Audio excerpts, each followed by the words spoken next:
Hello everyone, आज date है 28 अगस्त 2021 और द हिंदू न्यूज एनालिसिस में आपका स्वागत है। इस वीडियो में हम द हिंदू की इंपॉर्टेंट न्यूज़ को एग्जाम के पॉइंट ऑफ व्यू से डिस्कस करेंगे। नीचे डिस्क्रिप्शन बॉक्स में Telegram channel volcano IAS academy का लिंक दिया हुआ है।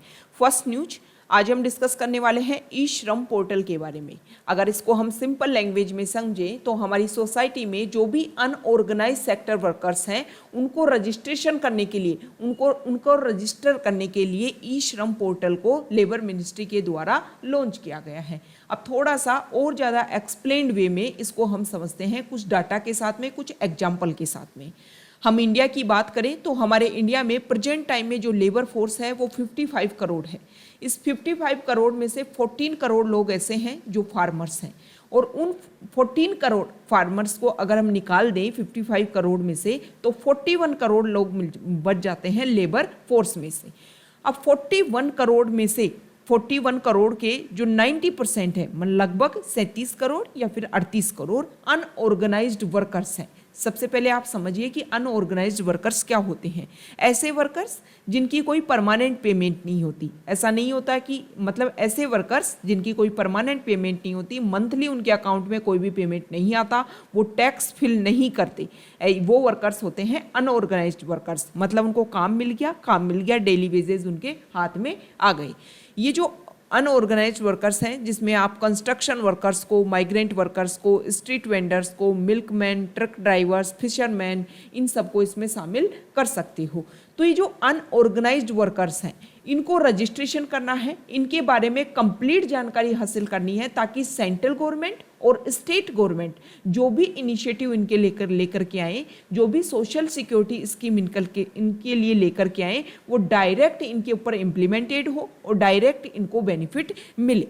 अब ये जो अनऑर्गेनाइज्ड वर्कर्स हैं इनको क्या किया जाएगा, उनको 12 डिजिट का एक यूनिक नंबर दिया जाएगा, और ये जो यूनिक नंबर है वो पूरे कंप्लीट हमारे कंट्री में वैलिड होगा।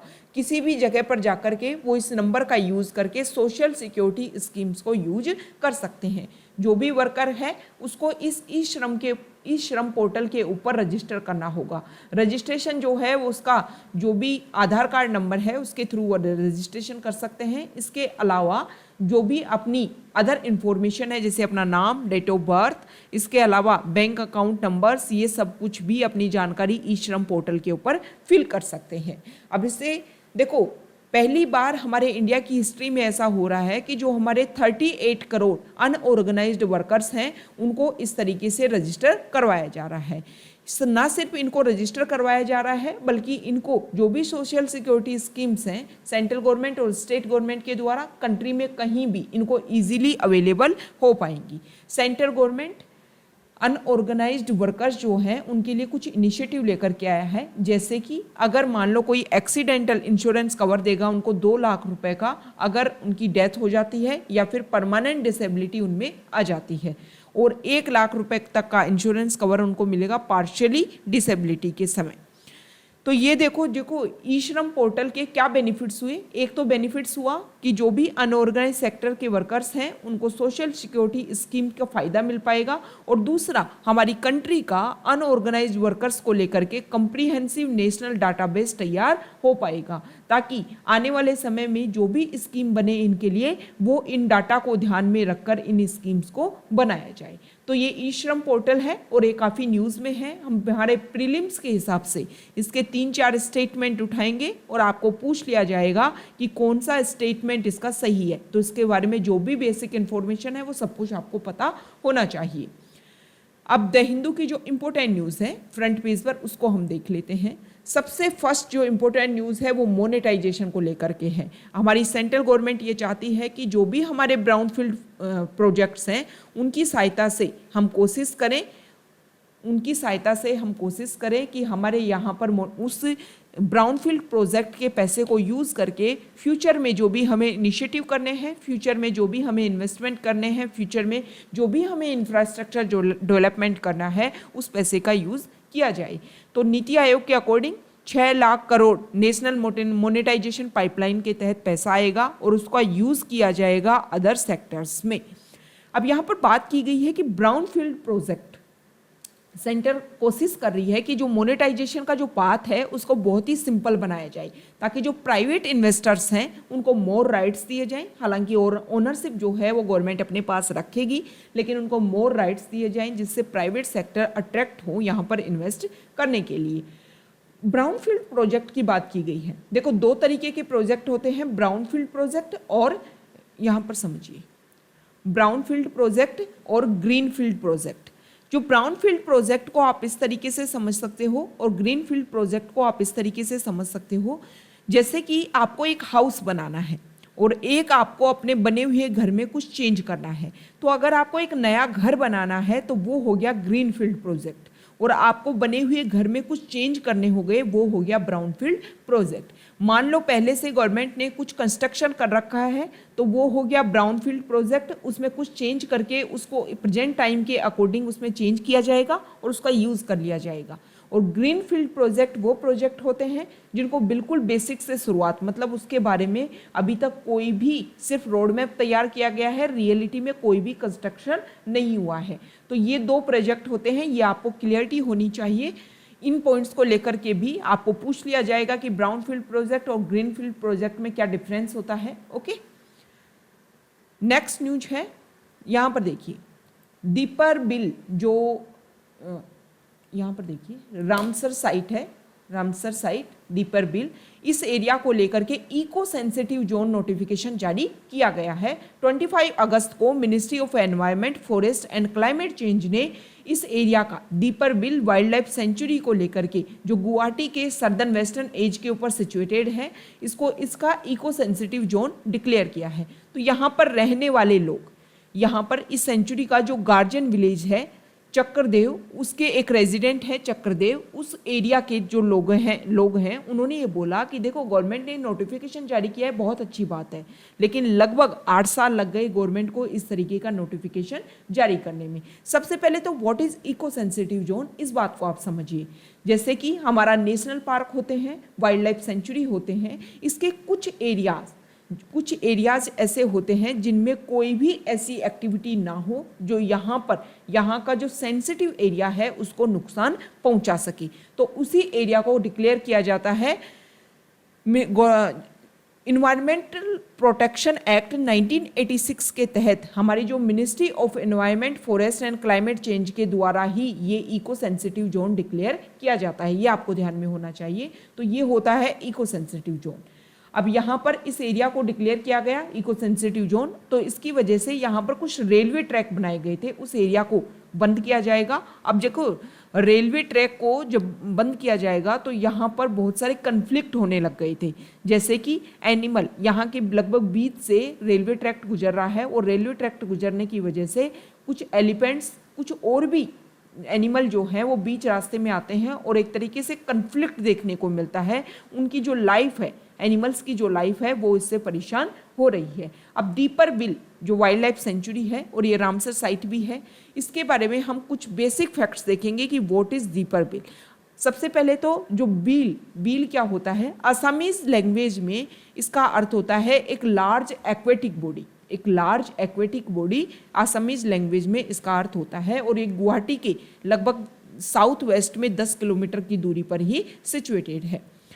अगर इसके फीचर्स की बात करें तो ब्रह्मपुत्र जो नदी बहती है आसाम में, उसकी वैली के एरिया में, मतलब उसकी जो घाटी है उसी एरिया में ये रिवराइन वेटलैंड्स के रूप में सिचुएटेड है दीपर बिल। यहाँ पर बहुत सारी नदियाँ आती हैं और बहुत सारा वाटर यहाँ पर आता है और बहुत सारा वाटर यहाँ से निकलता है। इसके अलावा अगर हम देखें इसका बहुत ज़्यादा सिग्निफिकेंस है, ठीक है। सबसे ज़्यादा अगर हम इसकी बात करें तो यहाँ पर फ्लोरा एंड फोना की काफ़ी ज़्यादा वेराइटीज़ इस एरिया में पाई जाती हैं। ये भी मेजर कंसर्न है कि 1980 के समय में लगभग 6000 हेक्टेयर में ये दीपर बिल वाइल्ड लाइफ सेंचुरी फैला हुआ था और प्रेजेंट टाइम में लगभग 4000 हेक्टेयर में ही सैटेलाइट इमेजरी से सामने आया है कि समय के साथ में ये वाइल्ड लाइफ सेंचुरी और या फिर रामसर साइट श्रिंक होती जा रही है। इसके श्रिंक होने के बहुत सारे कारण हैं।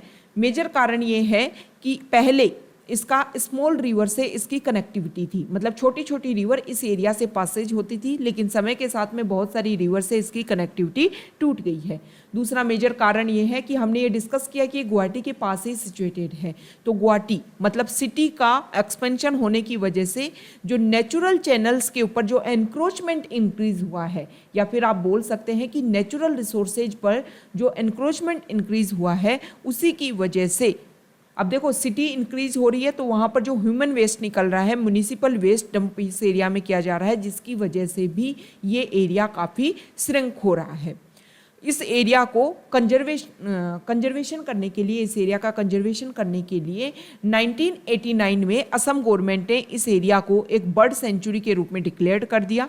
2002 में इस एरिया को रामसर साइट के रूप में डेजिग्नेटेड करवा गया। रामसर साइट आपको पता है 1971 में ईरान के रामसर शहर में एक कन्वेंशन होती है कि जो भी वेटलैंड्स हैं उनको कंजर्व किया जाए। तो जो रामसर साइट है वो उसके अकॉर्डिंग जब इसको वेटलैंड डेजिग्नेटेड किया गया तो एक इंटरनेशनल इंपोर्टेंस का एरिया डिक्लेयर हो गया। ओके, अब देखो इस एरिया में फ्लोरा एंड फोना काफ़ी ज़्यादा पाया जाता है। जो एवियन फोना है वहाँ उसकी भी काफ़ी रिचनेस है। इसी के कारण बर्ड लाइफ इंटरनेशनल के द्वारा इसको इम्पोर्टेंट बर्ड एरिया के रूप में, इम्पोर्टेंट बर्ड एरिया साइट्स के रूप में भी इसको डिक्लेयर किया गया है। तो देखो इसको डेजिग्नेशन तो काफ़ी मिली हुई है, वाइल्ड लाइफ सेंचुरी है, बर्ड एरिया सेंचुरी है, इसके अलावा वेटलैंड्स है, और इसके अलावा ये आसाम गवर्नमेंट के द्वारा भी इसको बर्ड सेंचुरी डिक्लेयर किया गया। तो यहाँ पर जो इको सेंसिटिव जोन है वो काफ़ी पहले डिक्लेयर हो जाना चाहिए था, मतलब यहाँ पर फ्लोरा एंड फोना की काफ़ी रिचनेस है। तो ये एरिया काफ़ी डिग्रेड हो रहा था। सैटेलाइट इमेजरी के द्वारा ये सामने आया कि इस एरिया में काफ़ी जो श्रिंकेज हैं वो समय के साथ में देखने को मिल रहे। तो गवर्नमेंट इस तरीके के नोटिफिकेशन के तहत इस एरिया को अगर बचा पाती है तो ये काफ़ी अच्छा इनिशिएटिव होगा गवर्नमेंट के द्वारा। नेक्स्ट न्यूज, काफ़ी लंबे समय के बाद में जो स्कूल्स हैं वो ओपन हो रही हैं। लगभग 1 सितंबर से हमारे इंडिया के हर स्टेट में जो स्कूल हैं ओपन हो रही हैं, और उसमें शामिल हो रहा है दिल्ली। जो हमारा दिल्ली जो यूटी है वहाँ पर भी 9th से 12th तक की स्कूल 1 सितंबर से ओपन हो जाएंगी। वहाँ के जो डेप्यूटी चीफ मिनिस्टर हैं उन्होंने एक बात बोली कि 1.5 ईयर से जो लर्निंग की बहुत ज़्यादा नुकसान हो रहा है, और उसी को ध्यान में रखते हुए, क्योंकि देखो जो ऑनलाइन एजुकेशन है वो फिजिकल एजुकेशन को रिप्लेस नहीं कर सकती। कभी भी फिजिकल एजुकेशन को अगर स्कूलिंग की आप बात करो तो फिजिकल एजुकेशन का जो प्लेस है वो ऑनलाइन एजुकेशन कभी भी नहीं ले सकती है। तो ये दोबारा से शुरुआत है और अच्छा इनिशिएटिव है। गवर्नमेंट के द्वारा ये ध्यान में रखा जाना चाहिए कि जब बहुत सारे बच्चे एक जगह इकट्ठे हों तो कोविड की जो 3rd वेव को लेकर के आशंका जताई जा रही है कि बच्चे सबसे ज़्यादा, चिल्ड्रन सबसे ज़्यादा इससे इफेक्ट होंगे। तो अच्छा इनिशिएटिव है, लेकिन जो भी रूल्स एंड रेगुलेशंस हैं उनको भी अच्छे से इम्प्लीमेंट करने की आवश्यकता होगी। नेक्स्ट न्यूज, यहाँ देखिए, देखो दिल्ली जो यूटी है वो एक नया प्रोग्राम लेकर के आ रही है, तेज का मेंटोर प्रोग्राम। इस प्रोग्राम के तहत जो भी ब्रांड एम्बेसडर सोनू सूद को बनाया जाएगा, मतलब कोई भी ऐसे पर्सन जो अपने एरिया में सक्सेसफुल हैं उनको लगभग वो जो पर्सन है वो लगभग 1 से 10 तक गवर्नमेंट स्कूल के बच्चों से जुड़ सकते हैं और उन बच्चों को सप्ताह में एक बार मोटिवेट कर सकते हैं, ताकि वो बच्चे भी अपनी लाइफ के बारे में कुछ अच्छा डिसीजन ले पाएँ और कुछ अपनी लाइफ में इनिशिएटिव कर पाएँ। नेक्स्ट न्यूज, यहाँ देखिए, देखो जो ओडिशा स्टेट है वो अपनी इलेक्ट्रिक व्हीकल पॉलिसी को लेकर के उन्होंने क्लैरिफिकेशन जारी कर दिया है। उन्होंने बोला है कि 2025 तक वो चाहते हैं कि हम 20% बैटरी इलेक्ट्रिक व्हीकल्स रोड के ऊपर आ जाए। मतलब 2025 तक हमारे ओडिशा स्टेट में जितने भी व्हीकल रजिस्ट्रेशन हो उनमें से 20% व्हीकल जो है वो बैटरी इलेक्ट्रिक व्हीकल्स रजिस्ट्रेशन हो। हमारे ना सिर्फ इंडिया, ग्लोबल लेवल पर क्लाइमेट चेंज की वजह से बहुत ज़्यादा इफेक्ट देखने को मिल रहा है। इस तरीके का इनिशिएटिव जो है वो एमिशन को कम करेगा, और जब एमिशन कम होगा तो अर्थ का टेम्परेचर कम इंक्रीज होगा, और जो भी ग्लेशियर पिघल रहे हैं, एक्सट्रीम वेदर इवेंट्स देखने को मिल रहे हैं, वो सारी प्रॉब्लम्स भी समय के साथ में कम हो पाएंगी। देखो प्रेजेंट टाइम में इलेक्ट्रिक व्हीकल्स को लेकर के जो भी हमारा इंफ्रास्ट्रक्चर है वो इतना डेवलप नहीं है। हमें ज़्यादा से ज़्यादा इस तरीके का इंफ्रास्ट्रक्चर डेवलप करना होगा कि इलेक्ट्रिक व्हीकल्स जब रोड्स के ऊपर चलने लगे तो उनके लिए सारे के सारे इंफ्रास्ट्रक्चर हो। जैसे कि हमारे प्रेजेंट टाइम में जो फ्यूल बेस्ड व्हीकल्स चल रहे हैं उनके लिए हमारे यहाँ पर पेट्रोल पंप होते हैं, ताकि अगर फ्यूल की कमी आई तो हम कहीं भी उनको रीफिल कर सकते हैं। सेम इसी तरीके से इलेक्ट्रिक व्हीकल्स को लेकर के कुछ चार्जिंग पॉइंट्स होने चाहिए जहाँ पर इलेक्ट्रिक व्हीकल्स अपने आप को चार्ज कर सकें। इसकी वजह से जो रेगुलर लोग अगर इसकी तरफ अपने आप को ट्रांसफ़र भी करें तो इंफ्रास्ट्रक्चर जब डेवलप होएगा तो लोग इजीली अपने आप को इलेक्ट्रिक व्हीकल्स की तरफ ट्रांसफ़र कर देंगे। इसके साथ में गवर्नमेंट कुछ अच्छे इनिशिएटिव देवे ताकि जो पर्सन है, जो पॉपुलेशन है, वो अपने जो रेगुलर ट्रांसपोर्ट व्हीकल्स हैं उसकी तरफ से ट्रांसफ़र हुए इलेक्ट्रिक व्हीकल्स की तरफ। नेक्स्ट न्यूज यहाँ देखो वैक्सीनेशन को लेकर के यहाँ पर डाटा दे रखे हैं कि कल हमारे इंडिया में पहली बार ऐसा हुआ कि 96 लाख डोज वैक्सीनेशन एक दिन में इंस्टॉल की गई। इसके अलावा हमारे इंडिया में जो एडल्ट पॉपुलेशन है उसका लगभग 50% को हम एक डोज दे चुके हैं और कंप्लीटली हमारी एडल्ट पॉपुलेशन की 15% पॉपुलेशन ऐसी है जो फुल्ली वैक्सीनेटेड हो चुकी है। ये अच्छे पॉइंट्स हैं, अच्छा इनिशिएटिव है, अच्छे एग्जाम्पल्स हैं कि हमारे इंडिया वैक्सीनेशन की तरफ इतनी फास्ट गति से बढ़ रहा है। अब देखना ये होगा कि प्रेजेंट टाइम में फेस्टिव सीजन दोबारा से आने वाला है और स्कूल्स, कॉलेजेस, यूनिवर्सिटीज़ दोबारा से ओपन हो रही हैं। तो मेजर कारण ये है कि प्रेजेंट टाइम जो ये फेस्टिव सीजन है वो कोविड का सुपर स्प्रेडर बन सकता है। तो इसको लेकर के जो भी सोशल गैदरिंग्स हो उनको लेकर के रूल्स एंड रेगुलेशंस बने रहने चाहिए।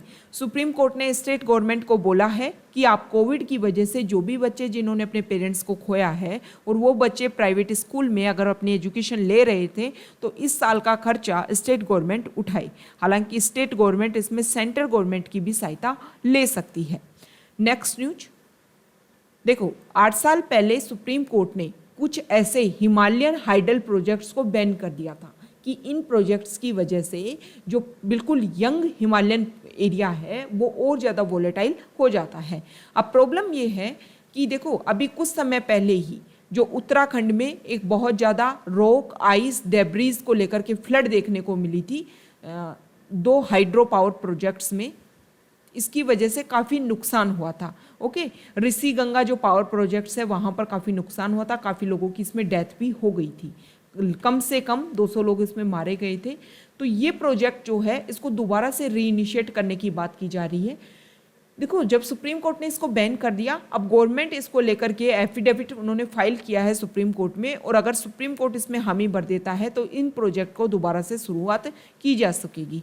ये चीज़ें हमें ये दिखाती हैं कि जो हमारा इन्वायरमेंट जिस तरीके से डिग्रेड हो रहा है उसमें हमारे जो प्रोजेक्ट्स हैं वो भी काफ़ी इंपॉर्टेंट रोल प्ले कर रहे हैं।